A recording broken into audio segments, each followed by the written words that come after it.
ओम शांति। आज बाबा की 5 अगस्त के महावाक्य हैं और अभी हम सब जानते हैं जन्माष्टमी आने वाली है। तो बाबा तो जब कोई भी पर्व आता है उसके अनुसार महावाक्य सुनाने आरंभ कर देते हैं। तो आज भी कृष्ण इस धरती पर आने वाला है, तो वो कौन सी आत्मा है, कैसे कृष्णपुरी की स्थापना होगी, उस कृष्णपुरी में जाने के लिए हम लोगों को क्या करना है, ये सारी बातें बाबा समझा रहे हैं। तो बाबा के महावाक्यों का सार है, मीठे बच्चे, यह है पुरुषोत्तम संगम युग, कल्याणकारी युग है। यह है पुरुषोत्तम संगम युग, कल्याणकारी युग है। इसमें ही पढ़ाई से तुम्हें कृष्णपुरी का मालिक बनना है।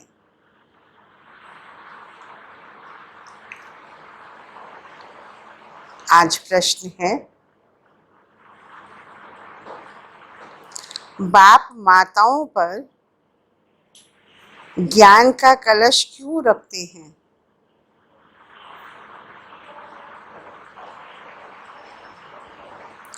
कौन सी एक रिवाज भारत में ही चलती है? बाप माताओं पर ज्ञान का कलश क्यों रखते हैं? कौन सी एक रिवाज भारत में ही चलती है? बाबा ने सुनाया, पवित्रता की राखी बांध सबको पति से पावन बनाने के लिए बाप माताओं पर ज्ञान कलश रखते हैं।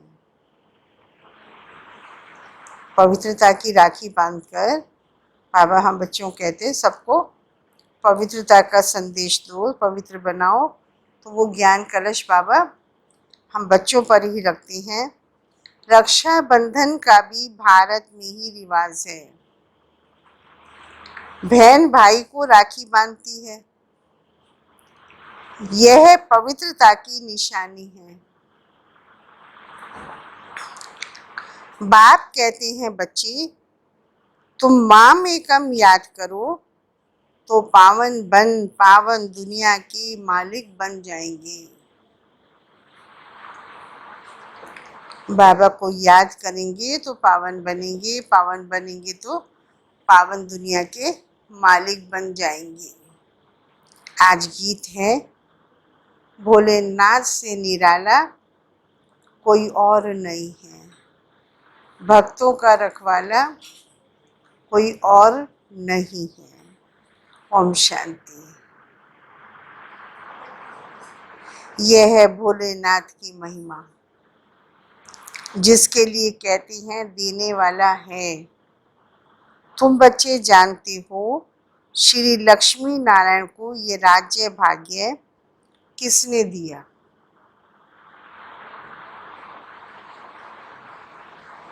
जरूर भगवान ने दिया होगा, क्योंकि स्वर्ग की स्थापना तो वही करते हैं ना। लक्ष्मी नारायण को ये राज्य भाग्य जो सारे विश्व में सबसे ऊंच है, सबसे ज़्यादा पवित्र, सबसे ज़्यादा संपन्न है, तो इतना बड़ा राज्य भाग्य सारे विश्व का किसने दिया? तो जरूर सबसे जो ऊंच होगा वो भगवान ही है, उन्होंने ही दिया होगा। क्योंकि स्वर्ग की स्थापना तो भगवान ही करते हैं। स्वर्ग का रचयिता ईश्वर को माना जाता है। तो स्वर्ग की बादशाही भोलेनाथ ने जैसे लक्ष्मी नारायण को दी, वैसे ही कृष्ण को दी। राधे कृष्ण अथवा लक्ष्मी नारायण की बात तो एक ही है, परंतु राजधानी है नहीं। उन्हों के सिवाय परमपिता परमात्मा के कोई राज्य दे नहीं सकते। उन्हों का जन्म स्वर्ग में ही कहेंगे। यह तुम बच्चे ही जानते हो, तुम बच्चे ही जन्माष्टमी पर समझाएंगे कृष्ण की जन्माष्टमी है तो राधे की भी होनी चाहिए, क्योंकि एक ही राज्य के हैं और युगल रूप में रहते हैं। तो जब कृष्ण का जन्मदिन है तो राधे भी उतनी श्रेष्ठ होगी, तो दोनों का ही जन्मदिन मनाना चाहिए और दोनों ही स्वर्ग के वासी कहलाएंगे। राधे कृष्ण ही स्वयंवर के बाद लक्ष्मी नारायण बनते हैं। मुख्य बात है कि उन्हों को यह राज्य किसने दिया, यह राजयोग कब और किसने सिखलाया। स्वर्ग में तो नहीं सिखाया होगा, सतयुग में तो वह है ही उत्तम पुरुष। कलयुग के बाद होता है सतयुग, तो जरूर कलयुग अंत में राजयोग सीखे होंगे, जो फिर नए जन्म में राजाई प्राप्त की पुरानी दुनिया में नई पावन दुनिया बनती है। जरूर पतित पावन ही आया होगा, क्योंकि पावन दुनिया में पावन दुनिया नहीं बनेगी, पतित दुनिया में पावन दुनिया बनती है, पुरानी से नया बनता है। तो जरूर बाप पुरानी दुनिया में या पतित दुनिया में ही आए होंगे और उसका नाम है संगम युग। अब संगम युग पर कौन सा धर्म होता है यह किसी को पता नहीं है। पुरानी दुनिया और नई दुनिया का यह पुरुषोत्तम संगम युग जो गाया हुआ है, यह लक्ष्मी नारायण है, नई दुनिया के मालिक। इन्हों की आत्मा को आगे जन्म में परम पिता परमात्मा ने राजयोग सिखलाया, जिस पुरुषार्थ की प्रारब्ध फिर से नए जन्म में मिलती है। इनका नाम ही है कल्याणकारी पुरुषोत्तम संगम युग। जरूर बहुत जन्मों के अंत के जन्म में ही इन्हों को कोई ने राजयोग सिखाया होगा। कलयुग में है अनेक धर्म, सतयुग में था एक देवी देवता धर्म। संगम पर कौन सा धर्म है जिससे ये पुरुषार्थ कर राजयोग सीखे और सतयुग में प्रारब्ध भोगी। समझा जाता है संगम युग पर ब्रह्मा द्वारा ब्राह्मण ही पैदा हुए। चित्र में भी है ब्रह्मा द्वारा स्थापना कृष्णपुरी की। विष्णु अथवा नारायणपुरी कहो बात तो एक ही है। कृष्णपुरी कहें या नारायणपुरी कहें या विष्णुपुरी कहें, बात तो एक ही है। अभी तुम बच्चे जानते हो हम कृष्णपुरी के मालिक बनते हैं इस पढ़ाई से और पावन बनने से। शिव भगवान वाच है ना, कृष्ण की आत्मा ही बहुत जन्मों के अंत के जन्म में फिर यह बनती है। 84 जन्म लेते हैं ना, यह है 84वां जन्म। इनका ही फिर नाम ब्रह्मा रखते हैं, नहीं तो फिर ब्रह्मा कहाँ से आए।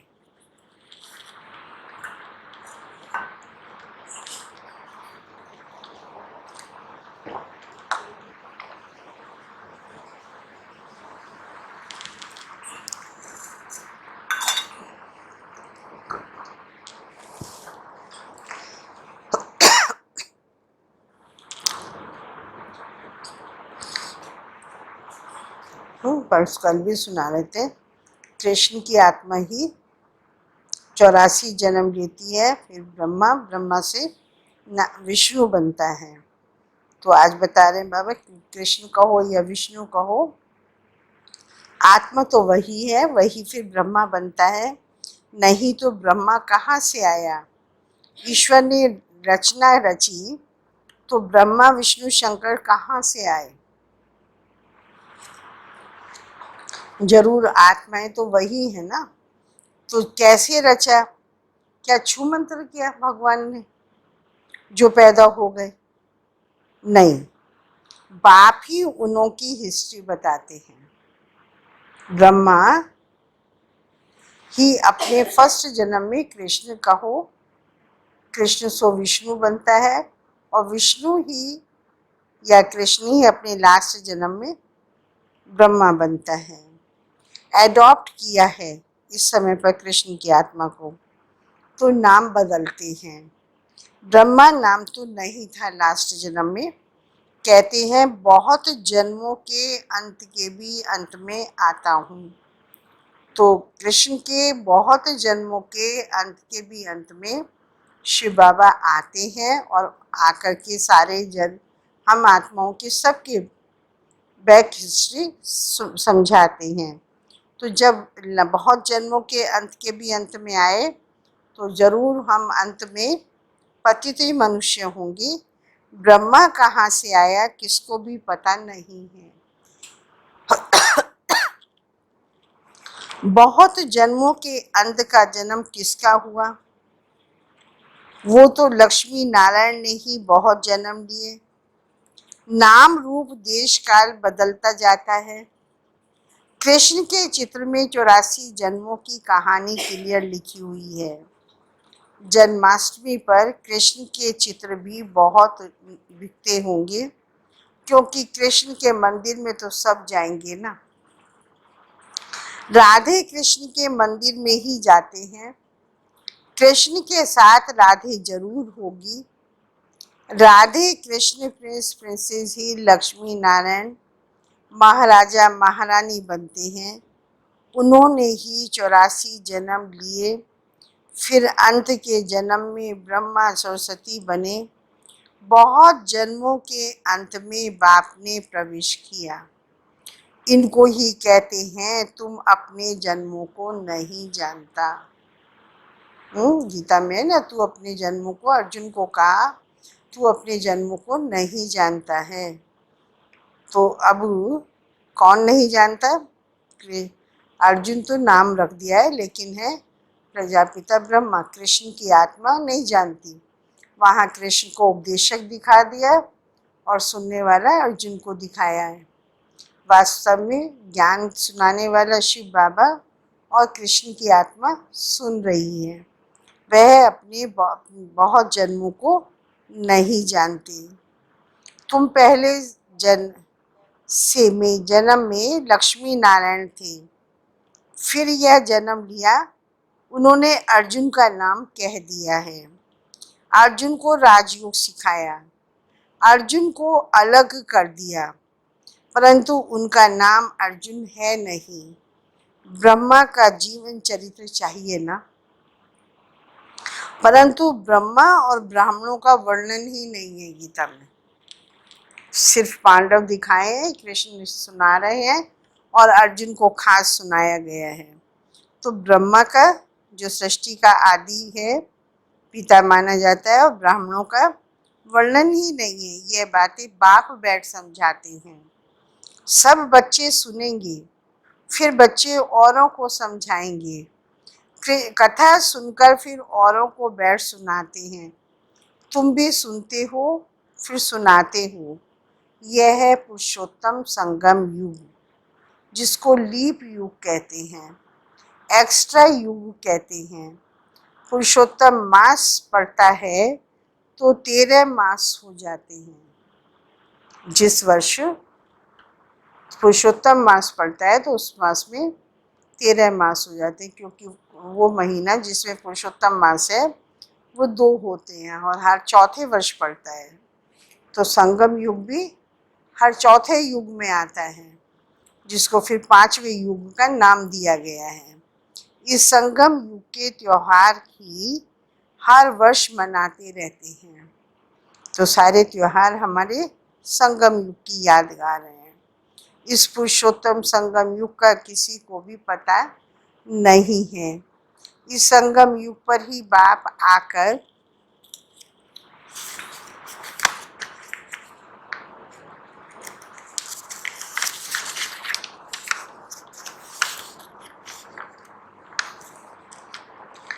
पवित्र बनाने की प्रतिज्ञा कराते हैं। पतित दुनिया से पावन दुनिया की स्थापना करते हैं। तो रक्षाबंधन का भी भारत में ही रिवाज है। तो पहले रक्षाबंधन होता है, पवित्रता का संकल्प दिलाते हैं, फिर उसके बाद जब हम माताएं पवित्र बन जाती तो उसके बाद उन्होंने 8 दिन बाद रखा जन्माष्टमी का पर्व। जब तक पवित्र नहीं बनेगी तब तक कृष्ण की आत्मा इस धरती पर आ नहीं सकती, और अकेला कृष्ण नहीं, उसके साथी भी चाहिए, उनको भी पवित्र बनना है। तो बहन भाई को राखी बांधती है, परंतु वह कुमारी भी फिर अपवित्र बन जाती है। जब पहले कुमारी है, भाई को राखी बांधती है, फिर वो भी अपवित्र बन जाती है। अभी तो बाप ने तुम माताओं पर ज्ञान का कलश रखा है। पहले बहनों को पवित्र बनाया, उनको संकल्प कराया, फिर कहा भाइयों को राखी बांधो, उनको भी पवित्रता की प्रतिज्ञा कराओ। तो जो ब्रह्मा कुमार कुमारियां बैठ पवित्रता की प्रतिज्ञा कराने राखी बांधती हैं। बाप कहते हैं मामेकम याद करो तो तुम पावन दुनिया के मालिक बन जाएंगे। बाकी कोई राखी आदि बांधने की दरकार नहीं है। पवित्रता की प्रतिज्ञा करना और बाप को याद करना, इससे आत्मा पवित्र बनेगी।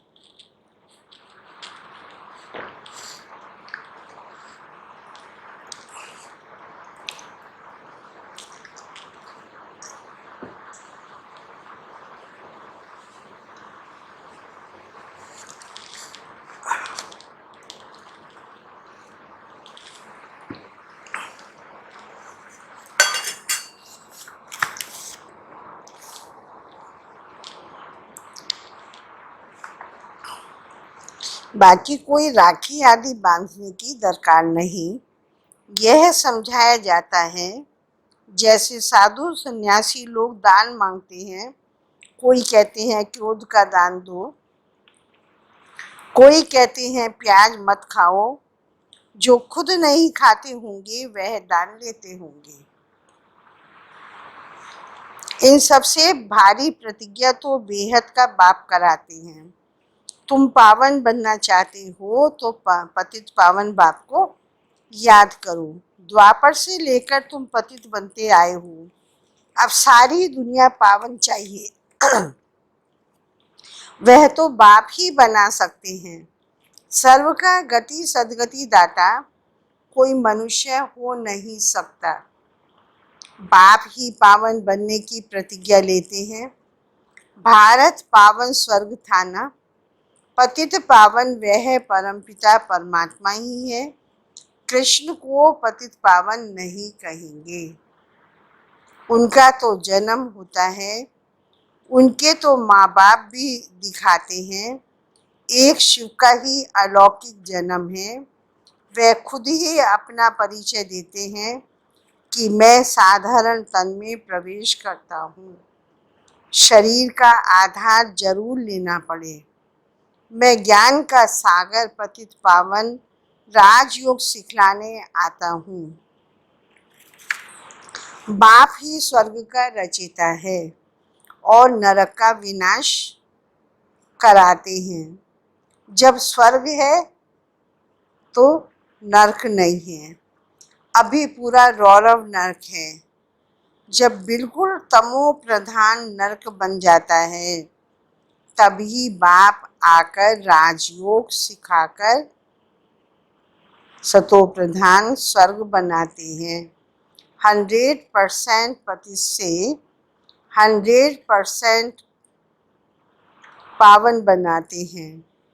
पहला जन्म जरूर सतो प्रधान ही होगा, मिलेगा। बच्चों को विचार सागर मंथन कर भाषण करना है। जो बाबा इतनी सारी बातें सुना रहे हैं, उनको सुनकर अंदर ही अंदर चिंतन करके तब भाषण करना है, समझाना। फिर हर एक का अलग अलग होता है। बाप भी आज एक बात, कल फिर दूसरी बात समझाएंगे। एक जैसी समझानी तो हो नहीं सकती है। बाबा तो एक ही समझानी दे रहे हैं आज, लेकिन इस पर चिंतन करके जब सुनाएंगे सब, तो सबका अलग अलग होगा। बाबा का भी जो आज है, कल वो समझानी नहीं होगी। हम देखते भी हैं रोज बाबा अलग अलग समझाते हैं। समझो, टेप से कोई एक्यूरेट सुने भी, परंतु फिर भी एक्यूरेट सुना नहीं सकते।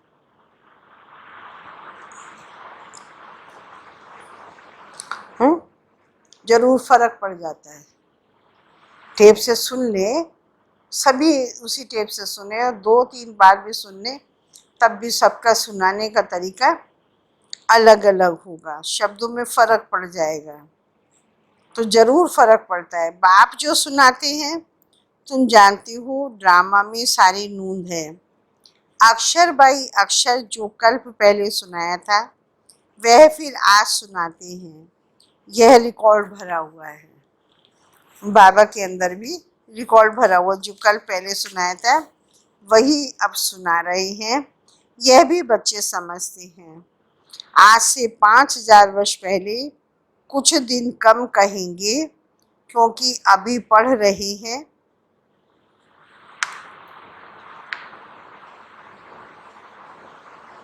सॉरी, बाबा ने कहा इसमें जरा भी फर्क नहीं पड़ सकता। जो बाबा ने कल पहले सुनाया था वही सुनाते हैं।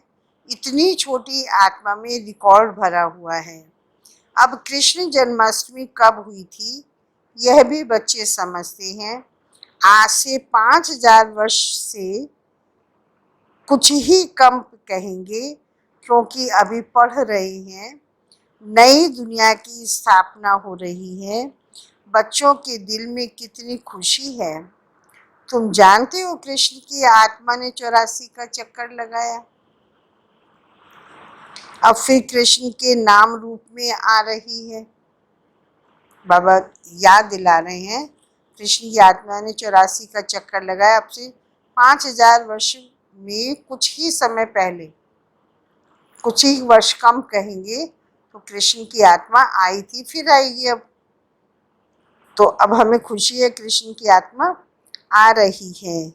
चित्र में दिखाया है, पुरानी दुनिया को लात मार रहा है और नई दुनिया हाथ में है। पहले एक चित्र होता था और कृष्ण के एक हाथ में, सीधे हाथ में, नई सृष्टि का ग्लोब, पृथ्वी, और दूसरे लेफ्ट पैर में से वो पुरानी दुनिया को लात मार रहे हैं। ग्लोब बना करके, नर्क का ग्लोब बना के रखा हुआ था। तो बाबा कह रहे हैं, अब एक कृष्ण की बात नहीं है, हम सब की बात है। जो जो पुरानी दुनिया को भूलेंगे, उसको त्याग करेंगे और नई दुनिया अपनी ना लक्ष्य रखेंगे, दृष्टिकोण वहीं पर है, फोकस वही है, तो वो जरूर कृष्ण की दुनिया में जाएंगे। तो बाबा ने कहा नई दुनिया हाथ में है, अभी पढ़ रहे हैं, इसीलिए कहा जाता है श्री कृष्ण आ रहे हैं।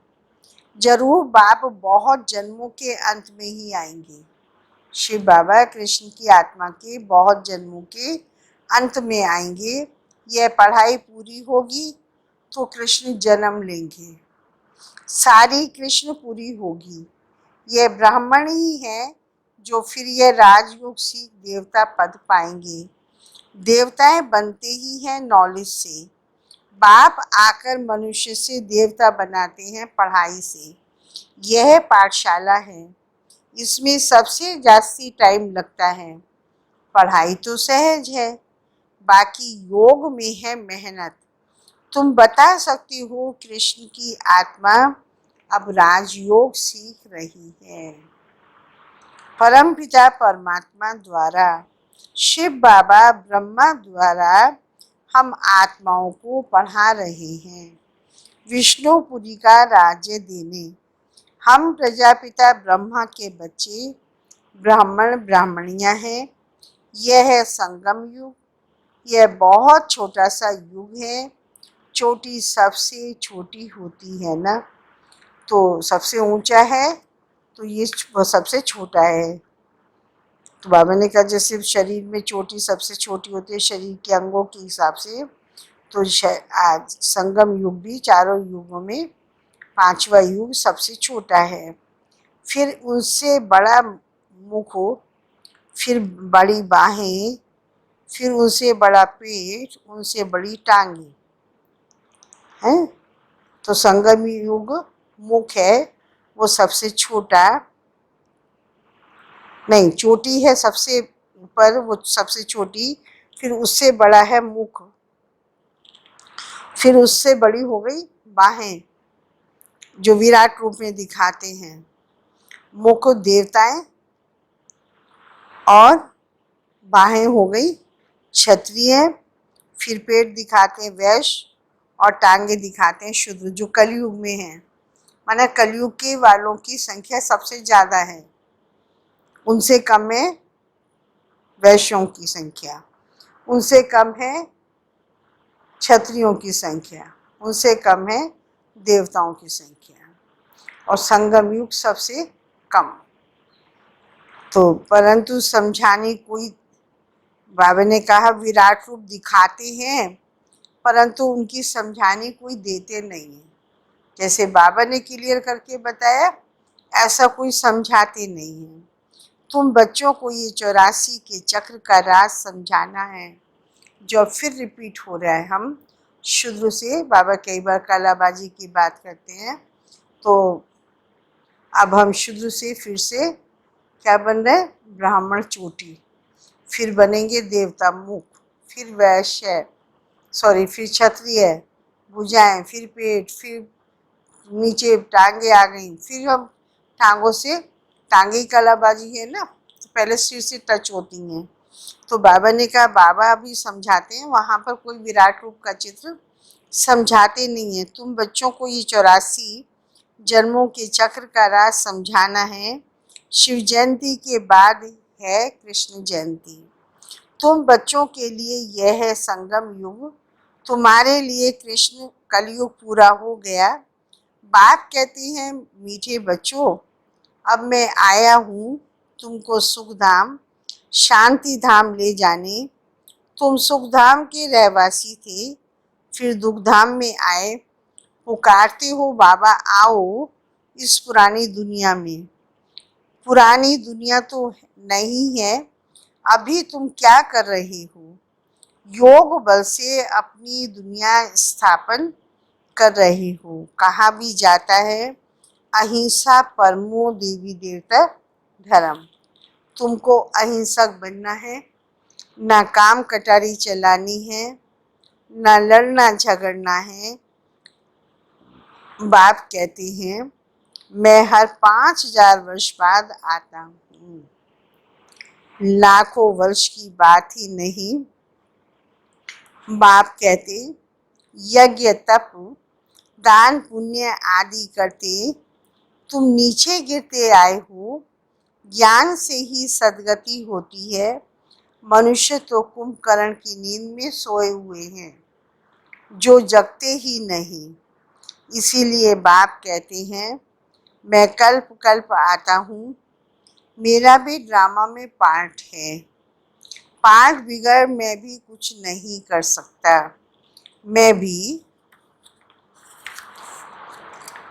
ड्रामा के बंधन में बांधा हुआ हूँ, पूरे टाइम पर आता हूँ। ड्रामा के प्लान अनुसार मैं तुम बच्चों को वापस ले जाता हूँ। ड्रामा में जब टाइम है तभी तुम बच्चों को मैं ही लेकर जाता हूँ। ड्रामा में मेरा ही पार्ट है और जो टाइम फिक्स है उसी टाइम पर वापस ले जाता हूँ। अब कहता हूँ वापस जाने का टाइम है, तो कहता हूँ मन मना भव, मन को मेरे में लगाओ। परंतु इनका भी अर्थ दुनिया में कोई जानते नहीं। बाप कहते हैं देह के सर्व संबंध छोड़ मामेकम याद करो तो तुम पावन बन जाएंगे। बच्चे मेहनत करते रहते हैं बाप को याद करने की। यह है ईश्वरीय विश्वविद्यालय, सारे विश्व को सदगति देने वाला, पर दूसरा कोई ईश्वरीय विश्वविद्यालय कोई नहीं सकता। ईश्वर बाप खुद आकर सारे विश्व को चेंज कर देते हैं, हेल से हेवन बनाते हैं, जिस पर फिर तुम राज्य करते हो। शिव को बबुलनाथ भी कहते हैं, क्योंकि वह आकर तुमको काम कटारी से छुड़ाए पावन बनाते हैं। भक्ति मार्ग में तो बहुत शो है, यहाँ तो शांत में याद करना है। वह अनेक प्रकार के हठ योग आदि करते हैं, उनका तो निवृत्ति मार्ग ही अलग है। वह ब्रह्म को मानते हैं, ब्रह्म योगी तत्व योगी है।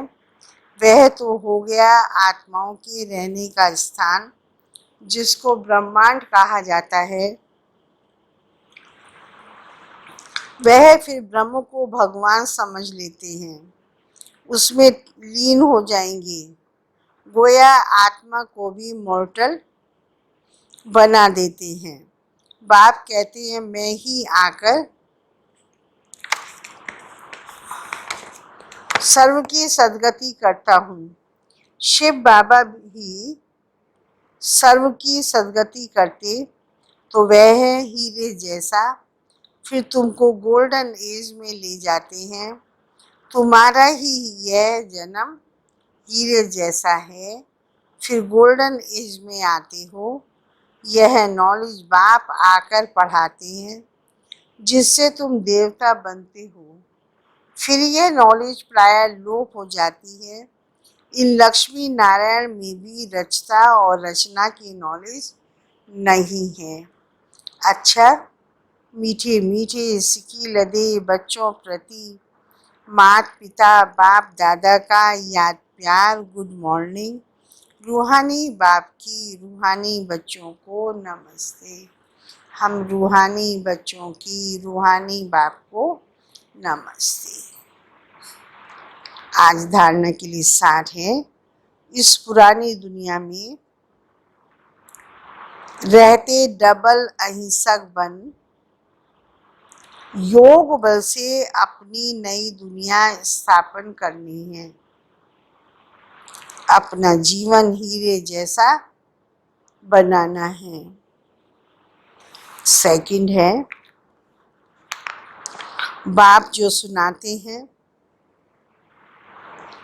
उस पर विचार सागर मंथन कर दूसरों को सुनाना है। सदा नशा रहे कि यह पढ़ाई पूरी होगी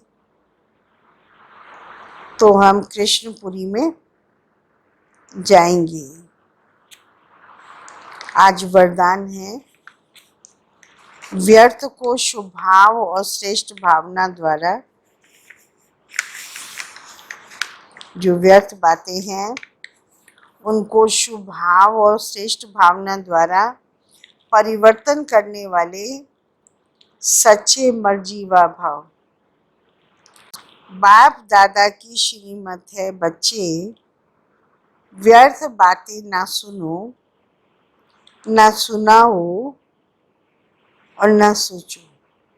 वो बातें जिनमें ना हमारा फायदा ना दूसरों का है, तो बाबा ने कहा ना सुनो, ना सुनाओ और ना ही उन बातों को सोचो। सोचेंगे तो सुनाएंगे भी जरूर, और जिसको सुनाने का इंटरेस्ट है तो सुनना भी पड़ेगा।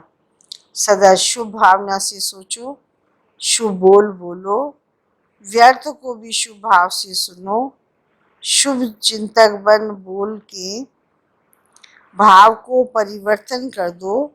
सदा भाव और भावना श्रेष्ठ रखो। स्वयं को परिवर्तन करो, ना कि अन्य के परिवर्तन का सोचो। स्वयं का परिवर्तन ही अन्य का परिवर्तन है। इसमें पहले मैं, इस मर्जीवा बनने में ही मजा है। इसी को ही महाबली कहा जाता है। इसमें खुशी से मरो, यह मरना ही जीना है। यही सच्चा जिए दान है। स्लोगन है, संकल्पों की एकाग्रता श्रेष्ठ परिवर्तन में फास्ट गति ले जाती है। संकल्प जितने एकाग्र होंगे तो उतने जल्दी हमारा परिवर्तन हो जाएगा। ओम शांति।